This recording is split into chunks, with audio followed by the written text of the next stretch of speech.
All of his co-workers were gone. What could it mean? Stanley decided to go to the meeting room. Perhaps he had simply missed a memo.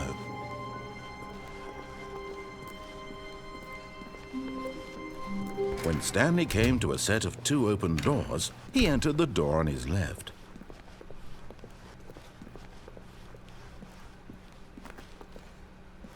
Yet there was not a single person here either. Feeling a wave of disbelief, Stanley decided to go up to his boss's office. Coming to a staircase, Stanley walked upstairs to his boss's office.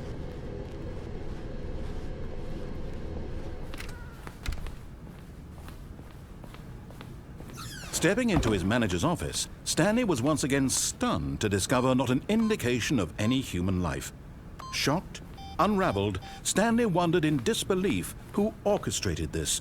What dark secret was being held from him?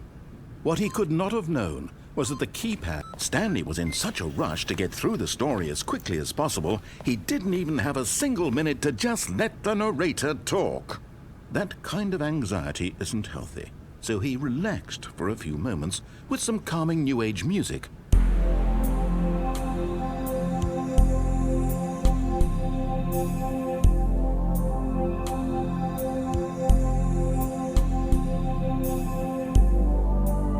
Feeling soothed and rejuvenated, Stanley calmly walked forward into the opened passageway.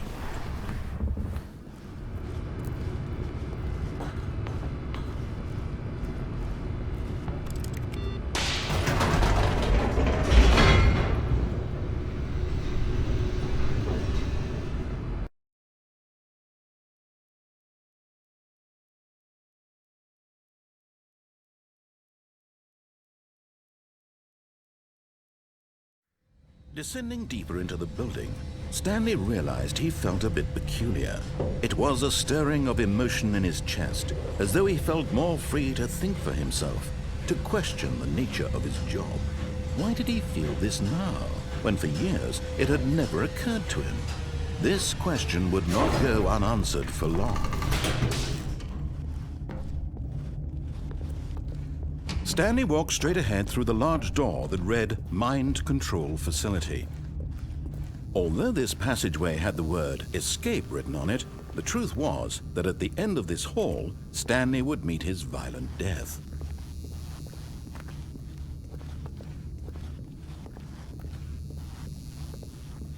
The door behind him was not shut. Stanley still had every opportunity to turn around and get back on track.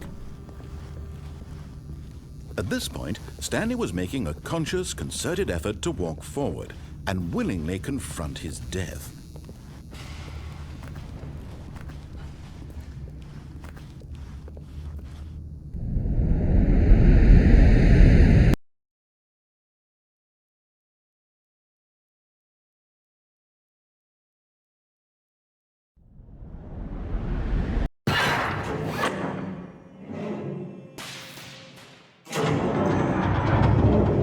As the machine whirred into motion and Stanley was inched closer and closer to his demise, he reflected that his life had been of no consequence whatsoever.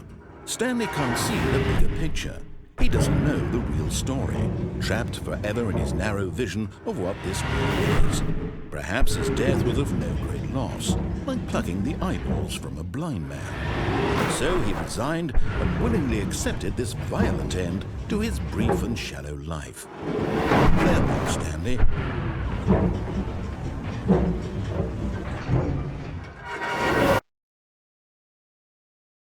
"Farewell, Stanley," cried the narrator, as Stanley was led helplessly into the enormous metal jaws.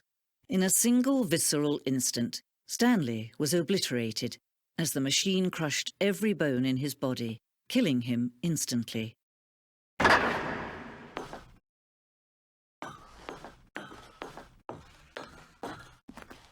And yet it would be just a few minutes before Stanley would restart the game, back in his office, as alive as ever.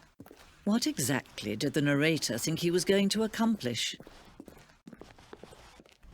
When every path you can walk has been created for you long in advance, death becomes meaningless, making life the same. Do you see now? Do you see that Stanley was already dead from the moment he hit start?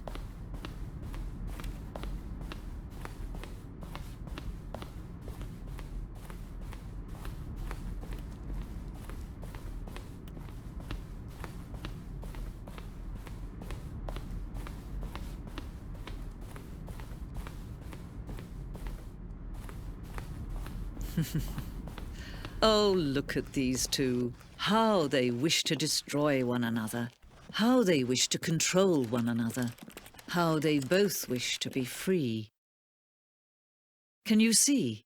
Can you see how much they need one another? No, perhaps not. Sometimes these things cannot be seen. But listen to me. You can still save these two. You can stop the program before they both fail. Push escape and press quit. There's no other way to beat this game.